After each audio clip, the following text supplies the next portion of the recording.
গত ২ দিন যাবৎ মায়ের শরীরটা খুব একটা ভালো নেই জন্য রান্নাঘরের সবকিছু আমাকেই সামলাতে হচ্ছে। আজকে সকাল সকালেও রান্নাঘরে ঢুকে পড়েছি এক তাল আটা নিয়ে। দেখুন, আজকে এতটা আটা মাখার কারণ একটাই, আজকে নীল ষষ্ঠী। তো নীল ষষ্ঠীর দিন আমরা কোনো রকম অন্ন গ্রহণ করি না। আমি আমার ঠাকুমা, আমার মাকে ঠিক যেভাবে নীল ষষ্ঠী পালন করতে দেখে এসেছি, আমিও সেভাবেই পালন করি। আগের বছরও আমি এভাবেই নীলষষ্ঠী পালন করেছি এবং এই বছরও একই রকমভাবে আমি করব। তো আজকে দুপুরে আর রাতে দুবেলারই মেনু হবে হচ্ছে লুচি আর আলুর দম। একদম সিম্পলভাবে রান্না করব, কারণ সারাদিন ফাস্টিং রাখার পর যখন খাওয়া দাওয়া করি তখন খুব বেশি স্পাইসি কিছু হলে একটু অ্যাসিড ফ্যাসিড হয়ে যায়। তো সেই জন্য একেবারে হালকা পাতলা রান্না করেছি। আর আটার লুচি এই জন্য আমি করি কারণ আমার বর বা আমি কেউই খুব একটা ময়দা খেতে পছন্দ করি না। ময়দাটা পেটের পক্ষে খুব একটা ভালোও নয়, সেজন্য আটা দিয়েই আমরা লুচি বানিয়ে থাকি। আর এই যে আলুর দমটা বানাচ্ছি, এটা অ্যাকচুয়ালি ভুনা আলুর দম। এটা দেখবেন ওই মিষ্টির দোকানে কচুরি ঠচুরির সাথে যে ধরনের আলুর দম দেয়, এটা সেই ধরনের আলুর দম হবে। কড়াইশুঁটি দিয়ে করবো, তবে আলুটাকে একটু বেশি করে সেদ্ধ করে নিয়েছি যাতে ওটা হাত দিয়ে একটু চাপ দিলেই ভেঙে যায়। তো এখানে আমি আদা জিরে বাটা দিয়ে করবো। আজকে ধনে পাতাও শেষ, যার কারণে ধনে পাতাও দিতে পারবো না। নর্মাল কাঁচা লঙ্কা আর একটুখানি টমেটো দিয়ে মশলাটা বানিয়েছি। আর গুঁড়ো মশলার মধ্যে আমি নুন, হলুদ, জিরে, ধনে ছাড়া আর কিছুই ব্যবহার করি না। অনেকে আলুর দম মশলা টশলা এগুলো ব্যবহার করতে পছন্দ করেন, কিন্তু আমি কিন্তু ওই সমস্ত একেবারেই পছন্দ করি না। আর ইন্দারও একেবারে পছন্দ করে না, যার কারণে আমি যখন রান্না করি ওই এক্সট্রা আলুর দম মশলা বা মাংসের মশলা বা তরকার মশলা এই ধরনের মশলা কিন্তু আমি একেবারে ব্যবহার করি না। আমি সিম্পল মশলা দিয়ে যেরকম টেস্ট হয় আমি সেই রকমই রান্না করতে পছন্দ করি। তো এবার কি করব, আমি জলটা না অল্প করে একটু ঢেলে দিয়েছি। এবার আলুগুলো দিয়ে একটুখানি সেদ্ধ করে না আলুগুলো ভেঙে ভেঙে দেবো। আমি খুন্তি দিয়ে দেখছিলাম যে আলুগুলো একেবারে নরম, সেগুলো একটু ভেঙে ভেঙেই দিচ্ছিলাম, কিন্তু যেগুলো একটু শক্ত সেগুলো অল্প বিস্তার একটু সেদ্ধ হলে আমি ভেঙে ভেঙে দেবো, তাহলেই ভুনা আলুর দমটা খেতে বেশ ভালো লাগবে। আর এটাতে কিন্তু একদম বেশি ঝাল নেই, যাতে খালি পেটে খেলে কোনো সমস্যার কারণ না হয়। চলুন এবার আপনাদেরকে দেখাই লুচিটা কীরকম হয়েছে। একদম তুলতুলে সফট আটার লুচি। এটা যেরকম স্বাস্থ্যের পক্ষে ভালো, সেরকম কোনো রকম সমস্যা হবে না। যাদের কনস্টিপেশনের সমস্যা তারাও কিন্তু আটার লুচি খেতে পারেন। এটা কিন্তু খেতে ভালোই লাগে। আমি সাদা তেলে লুচিগুলোকে ভেজে নিয়েছিলাম, তবে এই লুচিতে কিন্তু আমি কোনো রকমের মিষ্টি ব্যবহার করি না। অনেকেই লুচি পরোটাতে একটু চিনি ব্যবহার করতে ভালোবাসেন, কিন্তু আমি বা ইন্দার আমরা কিন্তু কেউই চিনি খেতে খুব একটা প্রেফার করি না।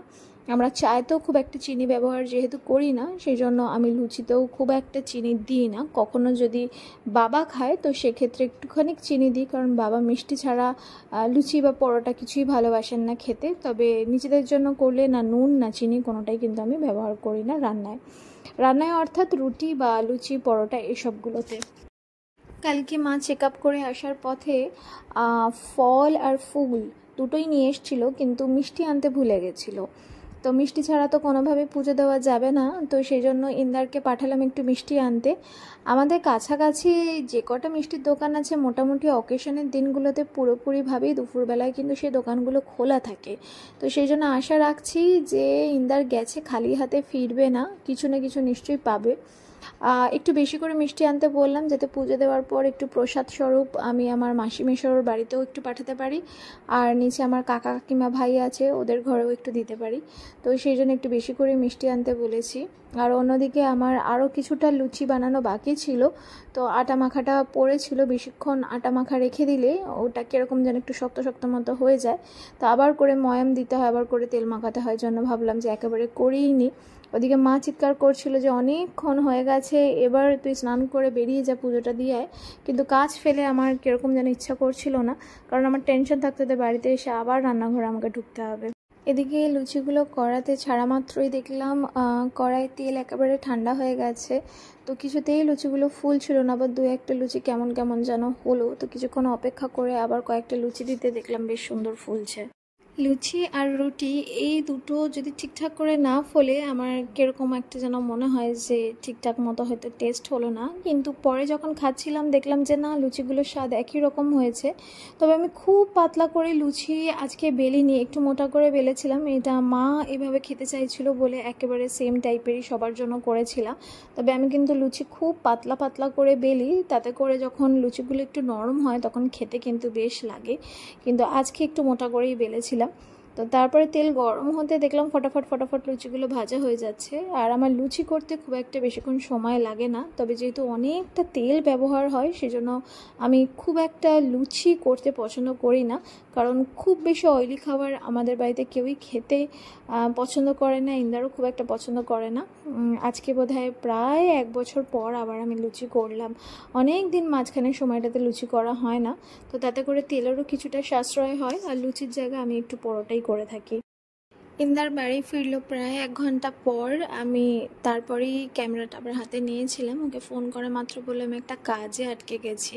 তো কাজটা কি আমি বুঝতেই পেরেছি, যেহেতু পরশুদিন নববর্ষ, তো সেই জন্য নিশ্চয়ই কিছু কিনতে গেছে বলেই আমি এক্সপেক্ট করেছিলাম। তো আসা মাত্র দেখলাম বেশ সুন্দর সুন্দর একটা জামাও কিনেছে, আমার জন্য একটা প্যান্ট কিনেছে, আর সোনার জন্য এক সেট জামা নিয়ে এসছে।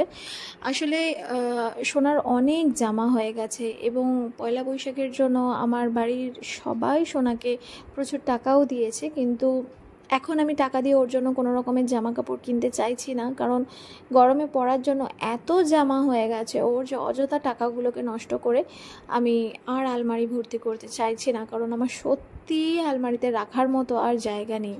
আর প্রচুর ইস্ত্রি করতে হয়, প্রত্যেক দিন আয়রন করতে হয়, করে করে মানে আমার আলমারি ভরে গেছে সত্যি কথা বলতে। তো সেই জন্য আমি আর কোনো রকমের জামা কাপড় সোনার জন্য কিনবো না এখন।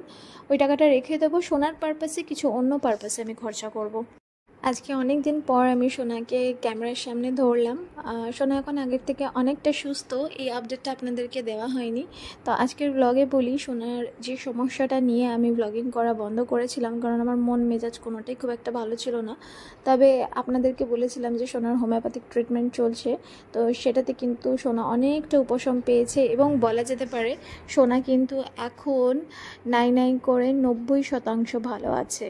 এবং আস্তে আস্তে সোনার ওই ব্যাপারটা যেটা নিয়ে সমস্যাটা হয়েছিল সেটা কিন্তু অনেকটাই কমে এসছে, জন্য আমরা অনেকটাই টেনশন ফ্রি, এবং এই কারণেই কিন্তু আমি খুব একটা ব্লগিং আর কন্টিনিউ করছিলাম না বা সময়ও পাচ্ছিলাম না। তো সোনার দুটোই জামা প্যান্ট খুব ভালো হয়েছে, এবং সোনা তো খুব পছন্দ হয়েছে।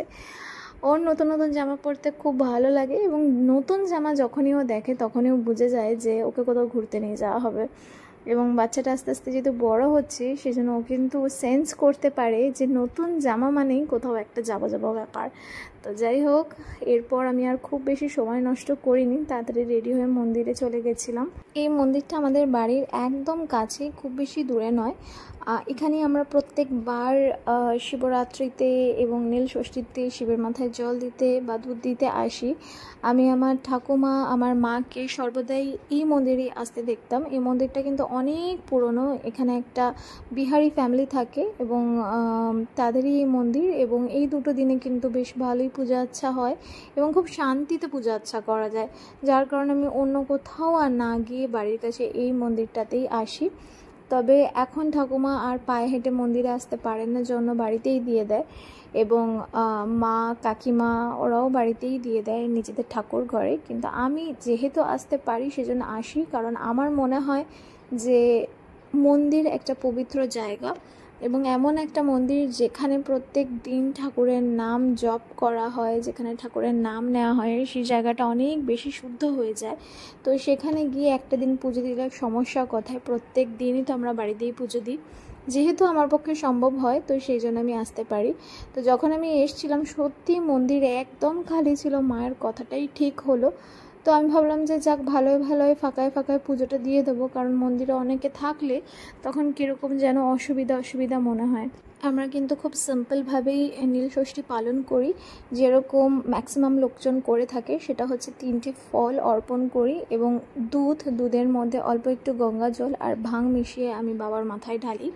অনেকে দুধের সাথে ডাবের জল, মধু, কেশর, চাল এগুলো মিশিয়ে দেয়, অনেকে দই দেয়, কিন্তু আমি সেটাই করি যেটা আমার মা করে। সেটা হচ্ছে দুধের সাথে একটু গঙ্গা জল আর একটু ডাবের জল মিশিয়ে একটু ভাং মিশিয়ে দেওয়া।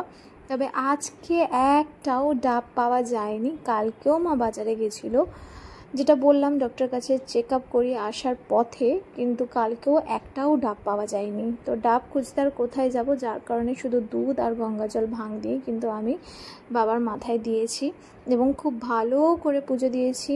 যেহেতু আমার একটা মাত্র সন্তান, সেই জন্য আমি একটাই মোমবাতি জ্বালিয়েছি এবং একটাই ধূপ জ্বালিয়েছি এবং খুব সুন্দর করে শান্তি মনে শোনার জন্য কামনা করেছি, যাতে আমার সোনা খুব ভালো থাকে, শরীর স্বাস্থ্য খুব ভালো থাকে, অনেক অনেক বড় হয় এবং কোনো রকম রোগ ব্যাধি যাতে ওকে ছুঁতে না পারে, কারোর যেন খারাপ নজর না লাগে।